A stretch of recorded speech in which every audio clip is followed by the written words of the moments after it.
How's everybody doing today? We're back in the garage with the 2005 gas truck, the 4.7 truck. In our last video, which you can check out here, we did the wheel bearings and the sway bar end links. While doing the front wheel bearings, on the driver's side, the brake hose failed. It was rotted all to shit. So I went to Advance Auto last night, since they were still open. Got a new brake hose, so we're going to put that in. I'm going to show you how to bleed your brakes yourself with nobody else. And we put our sway bar bushings in, and we should be good to go. Oh, and torque down our wheel bearings because we need the brakes in order to do that. So that's where we're at. Also, I don't know, to me this is common knowledge, but I don't know that it is for everybody. When you're dealing with brake systems, brake fluid is extremely corrosive. So you want to be very careful not to get it on your paint, or if you get it on your hands, to clean your hands. When you're done, it's a good idea to just kind of wash down that part of the vehicle. You know, if you care about the vehicle, like this one, I don't really give a fuck. So if we get, lose a little paint. Now, if it was the gray truck, I'd be upset. So anyway, when you're dealing with brake systems, just watch that fluid. It's bad news. So first we're going to replace that hose, fill our brake system, bleed our brakes, finish our wheel bearing job. Let's have at it.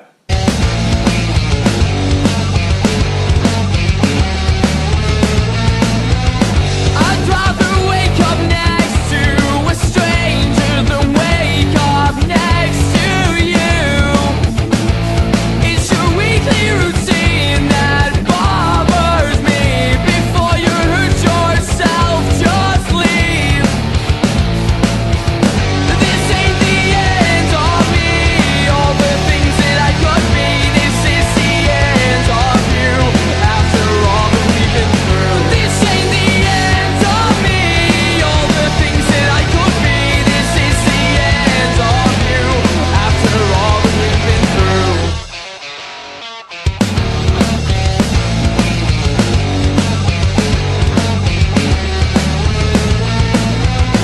I'd rather wake up next to a stranger than wake up next to you.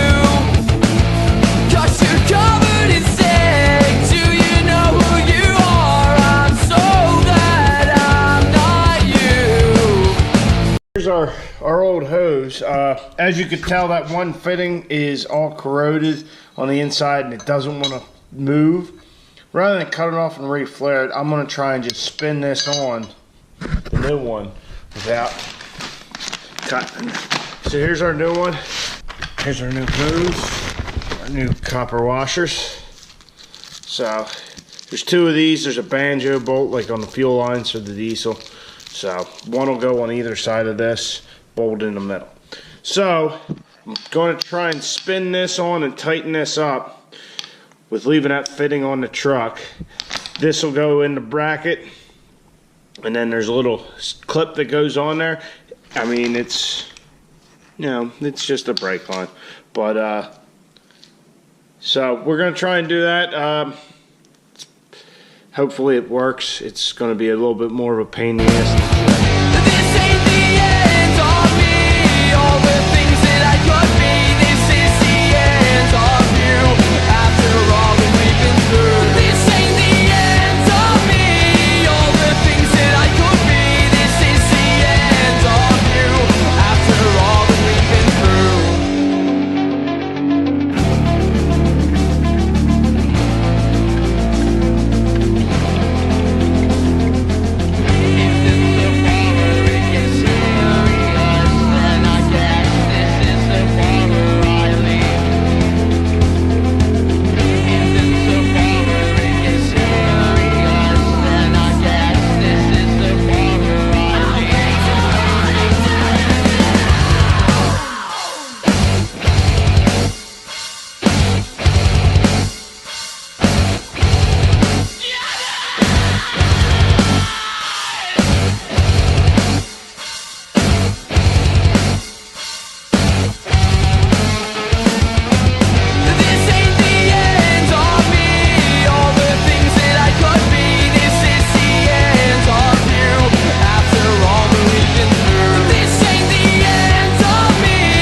Alright, so our brake line's in, our caliper's in, we put fluid in it. So now to bleed the brakes. Now you might be wondering, how do you bleed the brakes by yourself?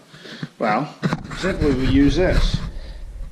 I know it's a Crown Royal bottle, that really has nothing to do with it. Just happened to be the bottle I used when I made it the first time. I got a piece of tubing going in. Got 2 holes. One's a vent, one's for the tubing. The tubing goes and it rests at the very bottom. So we'll put a little bit of fluid in here, and the idea is, as we're priming our brakes, fluid will come through here and enter the bottle. And then any suction that there is, and the air will come out, and as it tries to suck back, it'll suck fluid back into the system. That way there's fluid always there, and that way you can bleed your brakes by yourself. It takes a little bit longer because a little bit of trial and error, press the brake a couple times, come out, see if you got air, all that kind of stuff. But when you're by yourself in a pinch, it's cheaper than doing it with one of those reverse bleeder systems. So here on the passenger side, put our hose on there.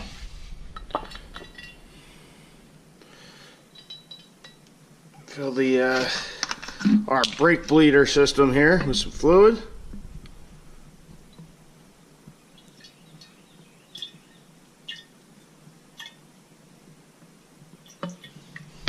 Alright, decent level.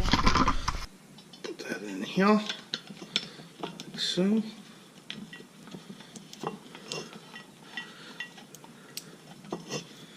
So now, as you can see, our hose is below the fluid level, so any air coming out can escape, and if that gets suction, we'll suck it back in. So, loosen our bleeder here. Oh, got fluid already. Look at that. So, give our brakes a little pump.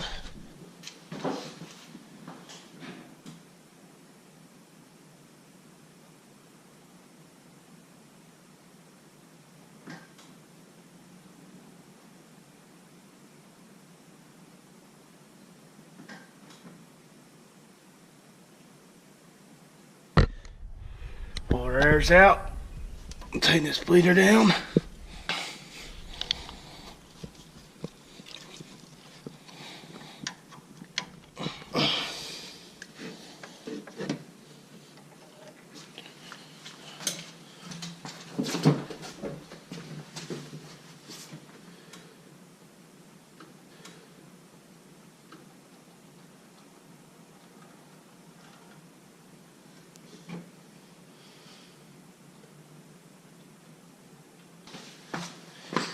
Okay. Alright.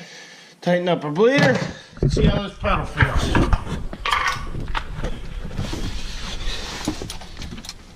Oh yeah. Nice firm pedal. Now that our brakes are all bled, we can torque down our wheel bearings. Now, since I'm by myself, another little trick way I did it, I got this gear wrench extendable pry bar. I pressed the brake pedal and extended that thing out, jammed it up here against the seat. So now we can torque down our wheel bearing.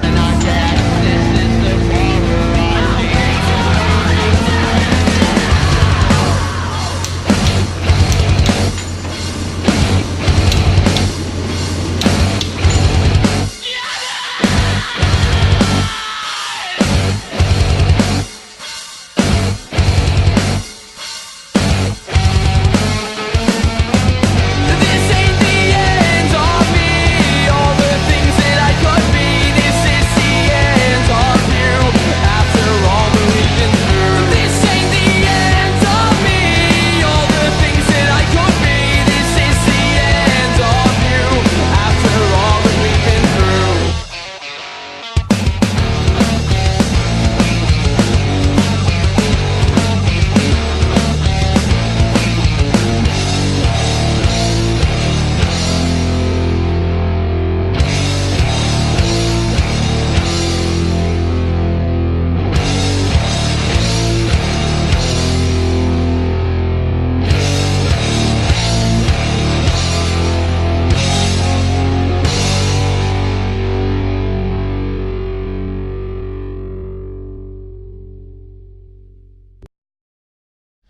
All right, wheel bearings are installed.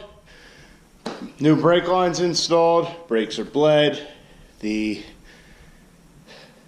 sway bar bushings and end links are installed. Let's take it for a little drive and see if it'll stop. Well, it stops.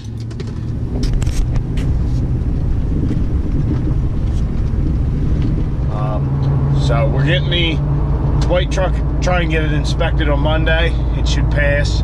Then we'll start tearing into that. So I'm thinking I'm going to take the next couple days and clean up the garage and try and get it back to somewhat normal. Because since I started these videos, it's been a complete wreck. So I guess I'll see you guys on the next one. Now, this truck may not seem like much, but just wait until we attempt this burnout real quick. Brakes on.